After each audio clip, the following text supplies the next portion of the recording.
wabarakatuh. A'udzu billahi minasyaitonir rajim. Bismillahirrahmanirrahim.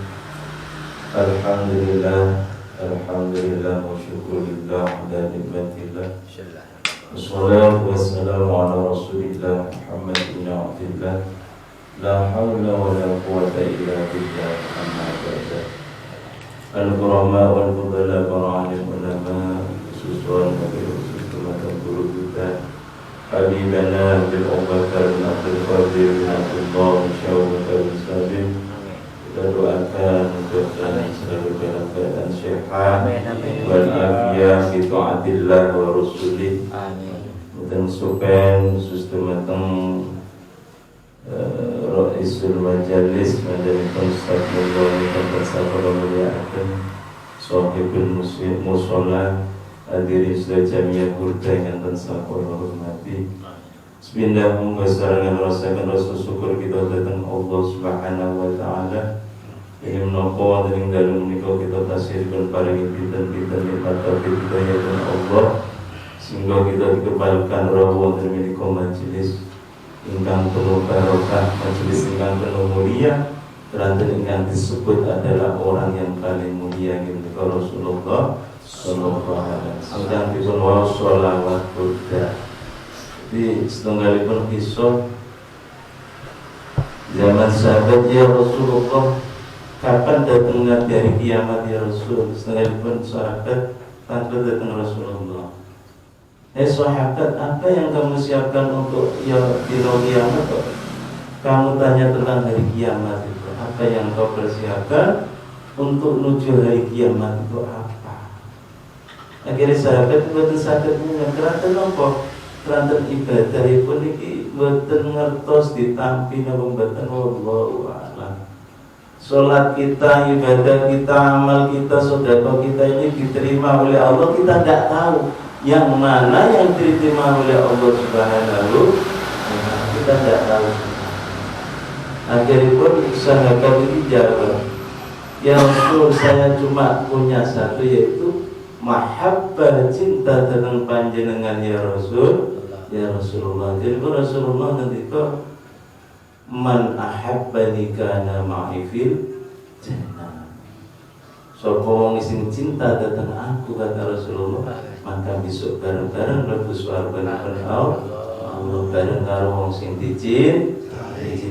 Mudah-mudahan ini menjadi bukti tiap malam Kamis pada maghrib kita sholawat Buddha yang dikarenakan jalan Imam Busiri menjadi bukti kita cinta kepada Rasulullah sallallahu alaihi wasallam. Amin amin ya rabbal alamin. Bismillahirrahmanirrahim. Qala mu'alif rahimahullah nafa'ana bihi wa fi ulumihi fitaraini amin ya rabbal alamin. Wasubatu saniyatu wasalasuna wal wafa'u bil wa'di qala Allah ta'ala fil Qur'anil Karim. Catang iman salajengipun inggih menika membahas tentang nekani datang janji utawa nuhani datang janji. Dipun Allah, ya ayyuhalladzina amanu aufu bil uqud. Hai orang-orang yang beriman, mongko padha nuhono padha jumenengono maring pira-pira janjimu. Wa qala ta'ala auful bil ahdi innal ahda kana mas'ula. Keranten napa? Keranten janji niku bakal ditangletake bijing wonten dinten kiamat. Jadi disuruh ngati-ngati ketika kita mengucapkan sesuatu dengan kata janji, maka ini harus ditepati. Keranten dipun Kanjeng Nabi wonten malih al-wa'du, dan janji adalah hutang yang wajib harus ditagih. Kalau ini utang ini wajib disaur. Begitu juga janji, ketika kita sudah mengucapkan janji, maka kita wajib untuk menepati janji itu. Wa qala aidun salasul munafiq idza hadasa kadzaba wa idza wa'ada akhlaqa wa idza tamana khana. Dari Kanjeng Nabi walid 3 perkara daripada tertengari sifat munafik. Jadi munafik ini ditengari 3 perkara. Yang pertama, idza hadatsa kadzaba. Ketika dia mengucapkan sesuatu, dia selalu bohong, enggak tepat apa yang diucapkan dengan hati dan lisannya itu menyesali. Ini adalah kadzab wong sing goro, ini adalah dengaripun daripada sifatmu munafik. Nauzubillah subhanahu. Terus yang nomor kali dengaripun sifat munafik, wa idza wa'ada akhlafa, ketika dia berjanji selalu melayani janjinya. Nah, ini adalah tadi bahwa disampaikan al-wa'du dan janji adalah hutang. Dan tetanggalnya orang munafik yang kedua adalah ketika berjanji selalu melayani daripada janjinya. Yang nomor tiga itu kamana khona, ketika dia dipercaya selalu mengkhianati. Jadi ada amanah, diamanahi sesuatu selalu mengkhianati daripada amanah, itu adalah dengarnya orang-orang munafik. Tetapi sekali lagi kita ini belajar tentang sifat munafik ini bukan berarti untuk menilai orang lain, tetapi untuk muhasabah diri kita. Ada tidak sifat itu di dalam diri kita? Ada tidak sifat itu dalam hati kita ini? Ada tidak? Kalau ada, berarti itu adalah tanda-tanda daripada penyakit hati kita yang sedikit demi sedikit kita kikis, supaya benar-benar hati ini benar-benar khusus untuk ibadah kepada Allah Subhanahu wa Ta'ala. Jadi tidak boleh untuk mengoreksi orang lain. Loh, ini kok omongannya bohong, berarti ini orang munafik. Tidak boleh. Tetapi untuk mengoreksi diri kita, untuk muhasabah diri kita, supaya kita itu lebih baik dan lebih baik. Karena apa? Karena yang ditanya visual diri kita, bukan orang lain. Kenapa kita harus urus orang lain? Kita muhasabah diri kita sendiri. Tetapi kalau di keterangan yang lain, di kitab yang lain, itu ada 4. Di kitab sini ada 3. Yang nomor 4 itu ta'aruf. Ta'aruf itu artinya apa? Memanjangkan suatu masalah. Jadi masalah wis mari dipanjang meneh, bahwa dibawa ke pengadilan maneh, dipanjang-panjang. Ini adalah juga daripada alamat Quran. Jadi ketika ada masalah, bagaimana masalah ini cepat selesai, tidak usah diperpanjang. Kita maaf, saling memaafkan. Itu malah bagus. Kalau kita manjang-manjang suatu masalah, maka ini daripada alamat pun orang munafik. Bismillahirrahmanirrahim. Wa su'batu salisatu wa salasuna syukrun qala Allah Ta'ala fil Qur'anil Karim. Cakang iman salajengipun inggih menika membahas tentang syukur. Syukur datang Allah Subhanahu wa Ta'ala. Kaipun Allah washkuruni wa la takfurun. Washkuruni wa la takfurun. Washkuru padha syukur sira kabeh maring ingsun Allah, wa la takfurun lan aja ngufuri maring Allah Subhanahu wa Ta'ala.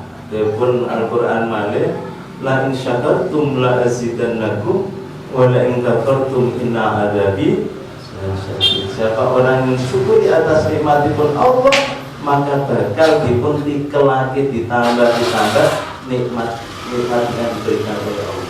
Tetapi ketika mengufuri daripada nikmat yang diberikan oleh Allah, maka adablah yang sangat pedih yang akan diberikan oleh Allah Subhanahu wa Ta'ala. Syukur niki angel. Syukur niki angel. Sehingga Imam Ghazali ketika akan menulis setengahipun kitabipun yang masyhur, dia menika kitab Ihya Ulumuddin, menjelaskan bahwa syukur itu ada imamul ibadah. Syukur niku menjadi imamnya daripada ibadah-ibadah yang lain. Sebab syukur niku angel. Sebab ridhone ati niku angel, konaan niku angel. Cukule syukur sampai sifat konaan trimo pawe Allah ni, trimo keadaan yang diberikan oleh Allah Subhanahu wa Ta'ala. Allah dari Imam Ghazali, asyukru imamul ibadah. Bismillahirrahmanirrahim. Firman Allah malih wonten Al-Qur'an, wa qala ta'ala ma yaf'alullahu bi'adabikum in syakartum wa amantum wa kana Allahu syakiran alima. Ma yaf'alullah, Gusti Allah tidak akan berbuat sesuatu kejelekan, Gusti Allah tidak akan berbuat mengadab daripada umatnya, menyiksa daripada umatnya, in syakartum, ketika umatnya itu mau bersyukur atas nikmat yang diberikan oleh Allah, wa amantum, lan gelem iman datang Allah Subhanahu wa ta'ala, tidak akan dijatuhkan azab suatu kaum ini, tidak akan diazab kecuali dia tidak mau bersyukur kepada Allah Subhanahu wa ta'ala. Mula asyukru qalil, dalam surat lain dijelaskan wa qalilum liyashkurun, sedikit orang yang bersyukur, sedikit sekali orang yang bersyukur. Itu syukur angin. Dikai udan menjalur terang, dikai panas jalur udan, angin syukur ini. Kemudian dikai sakit, bahkan orang-orang dahulu, orang-orang salaf, bahkan sahabat itu minta salat diberi sakit. Karena kenapa? Ketika dia sakit, maka di dalam sakitnya akan dicabut oleh tiga oleh Allah Subhanahu wa ta'ala. Satu daripada yang bisa ketika sakit, diuji sakit oleh Allah, kok mau syukur, mau menerima kesabarannya atas nikmat yang diberikan Allah, maka akan dicabut tiga. Satu, kekuatannya, nafsunya ini dicabut oleh Allah. Jadi nak orang sakit itu nggak lemes, mangan gak enak, ngombe gak enak gitu. Terus malih dicabut, malih kekuatan pun dicabut oleh Allah. Sing ketiga adalah dicabut dosa-dosa pun Allah. Dosa-dosa pun dicabut oleh Allah Subhanahu wa ta'ala. Dan ketika diberi kesembuhan oleh Allah, maka nafsunya dikembalikan, kekuatannya dikembalikan, dosanya betul dikembalikan, dosanya dibuang oleh Allah Subhanahu wa ta'ala. Ketika dia tahu hikmahnya ketika diuji sakit, maka dia akan bersyukur bahwa akan menyebabkan daripada hilangnya dosa-dosa kita yang diambil oleh Allah Subhanahu wa ta'ala. Kadang kita tidak paham, banyak yang tidak paham tentang itu. Bismillahirrahmanirrahim. Wa qala Rasulullah sallallahu alaihi wasallam,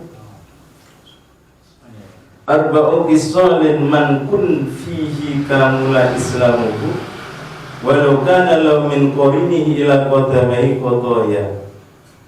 4 perkara ketika niku wonten ing setunggalipun kaum, setunggalipun wong Islam, kok enten 4 perkara ada di dalam dirinya seorang muslim, maka orang ini akan sempurna imannya. Di dalam diri orang muslim ada 4 perkara ini, maka imannya orang yang seperti ini akan dikatakan imannya yang sempurna oleh Allah Subhanahu wa ta'ala. Napa 4 perkara niku? Walau kana lahu min qarini la qadami qotaya, senajan to sak awak awit saka dlamaane sikil ngantos pucuke rambut niku kebak dosa, kakean dosa, ngasih keboi dosa, tetapi kiambe nonton 4 perkara ini, maka digolongkan termasuk iman ingkang sempurna. 4 perkara niku napa para 4 perkara dari musannaf inggih menika as-sidqu wa syukru wal haya'u wa husnul khalqi. Pertama itu sidik. Sidik itu artinya bener. Bener itu artinya antara lisan ambek hati niku padha, apa sing diucapke lisan niku a, mongko sing nang hati niki nggih. Ketika ngadep Allah Akbar datang Allah, lisane ngucap bismillahirrahmanirrahim, atine nembus datang ingat zikir datang Allah Subhanahu wa ta'ala. Ketika sholat ngadep datang Allah, atine nggih madhep boten ten pundi-pundi, Allah Akbar bismillahirrahmanirrahim. Nah ketika maca bismillah, atine nok pasar, nok sawah, nok kantor, napa malih nok kameane wah kate udan maca bismillah tapi pikirane kok udan. Dan iki mboten sidik.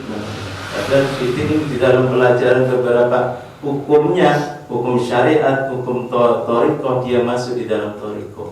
Yang mana thariqah adalah yang pertama adalah, yang kedua adalah, yang pertama adalah ikhlas, sidik dan tumaninah. Tumaninah. Orang yang sidik nantinya akan bisa tumaninah. Salatnya akan anteng. Allahu Akbar, Bismillahirrahmanirrahim. Anteng, tidak kesusu. Tapi nak orang nggak sidik, iya dari anteng. Wong pikirannya tengkun di hatinya itu mana-mana. Karena apa? Karena hubud dunianya masih nempel di dalam hati kita. Yang disebabkan oleh beberapa dunia ini yang memenuhi daripada hati kita, bahwa hati kita sebenarnya untuk ibadah. Mula ngendikanipun guru kita sering disampaikan bahwa ketika kita memikir dunia, memikir harta, cukup hanya di tangan saja. Jangan sampai harta itu masuk di dalam hati kita. Rumah masuk hati, mobil masuk hati, motor masuk hati, bagian ini ibadah tidak pamor. Dan ini kalau guru kita Habibana sering menyampaikan kita cukup di tangan saja. Macam kalian itu mudah. Ketika ada yang orang yang memerlukan daripada uluran tangan kita, itu mudah untuk memberikannya. Tetapi kalau di hati ini berat. Sandal kalau di depan hati ini berat. Ketika sandal ini langit jadi sakit hati. Beranten sandal itu bukan jero hati. Pertama ingin sidik, yang kedua adalah syukur. Yang sampai dijelaskan tadi bahwa tentang syukur. Yang ketiga ingin menikah wal haya'u, malu punya malu, malu datang Allah Subhanahu, malu tidak menjalankan kewajiban datang Allah, malu dia menjalankan daripada perkara maksiat datang Allah. Ini yang sangat penting.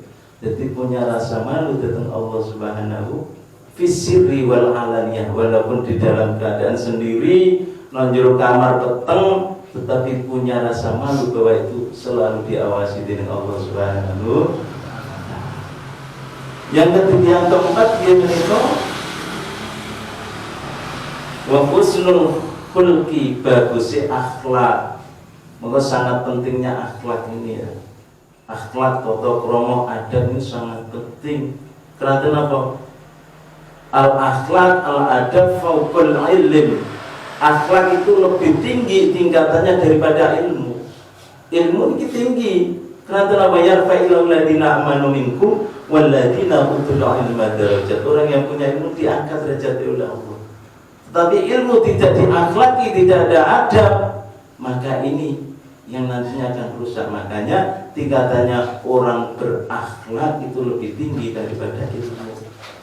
Al-akhlak, al-adab, fauqal ilmi, lebih tinggi daripada ilmu. Itu adalah adab. Wa syukru yantadimu minal ilmin wa halin wa amalin. Maka syukur itu bisa cukup, bisa terjadi syukur di dalam diri kita ini disebabkan apa? Disebabkan tiga perkara juga. Yang pertama adalah ilmu. Tanpa ilmu nggak betul sadar syukur. Ngerti ini kok bisa syukur tanpa ilmu. Al ilmu nurun. Ilmu itu cahaya penerang hati kita. Kita itu bisa syukur kalau duweni ilmu. Lah ilmu kita dapat dari mana? Daripada orang guru-guru kita, orang-orang alim, ulama. Maka kita dekat selalu dengan ulama, para habaib, para kiai, supaya ini kita bisa mengambil daripada manfaat ilmu. Karena akhir zaman itu menjauh keadaannya. Dan ketika kita menjauh daripada ulama, pun Kanjeng Nabi, saya di zamanun ala ummati yafiruna minal ulama wal fuqaha fayabtayum bisalasi baliyatin. Orang yang jauh daripada ulama, orang yang jauh daripada kiai, jauh daripada ilmu, majelis taklim, majelis zikir seperti ini jauh, maka Allah akan memberikan daripada tiga perkara. Tiga perkara apa? Tiga perkara daripada orang yang jauh daripada ulama. Kenapa yang pertama?